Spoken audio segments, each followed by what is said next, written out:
pulse. And you check the pulse to make sure everything's good, make sure you have the right rhythm.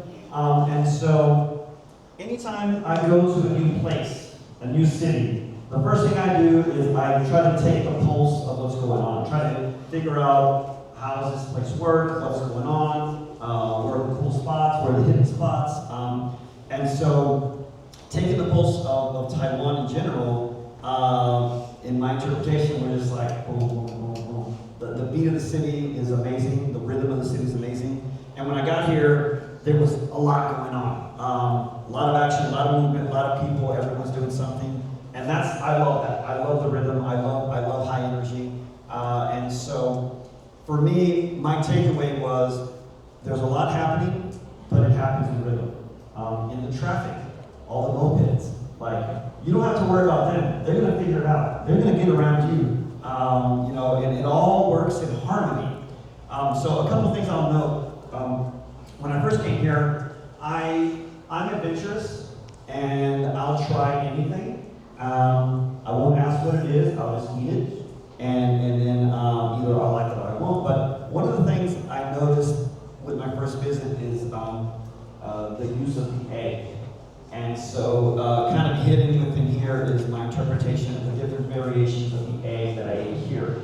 I've had the 1,000-year-old egg, I've had egg in soup, I've had egg with fish, egg in a million different ways. So that was something I walked away with. So I kind of have these moments of egg, but also kind of like how it mixes in with everything else.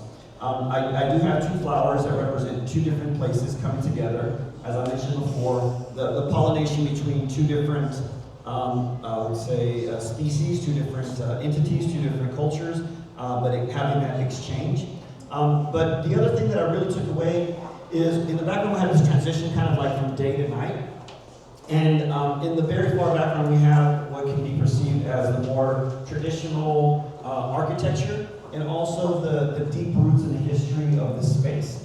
But what I like is, like, that's the background of our life here. We remember and honor it. But out of all of this, the growth of the new, the growth of the future of Taiwan, the growth of humanity. But what I wanted to show was, all of this is happening, and we have this kind of like this flower growing, this stem growing, and we have that transition from day to night. But what I love about it is, in Houston, Houston's really good about knocking down old buildings. If it's over 50 years old, Houston says, you know what, that's old, let's get rid of it, let's build something new.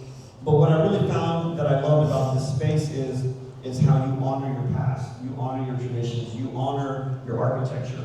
And I feel that if you start to erase your history and your architecture, you're going to lose a little bit of yourself. Or you'll be a young person who won't be able to go and see their history visually. And that's how you start to lose your culture. The fact that you can experience all this energy, all this current, all this now, but you cut a corner in between the gas station and this building, tucked away, you have this temple. From the small temple to the giant, very, the large temples. The idea that you're never too far away from your history in this country, and I love the fact that you honor it and preserve it. But again, that's the thing I have to lean on. You lean on the past in order to build the future. Okay. Thank you very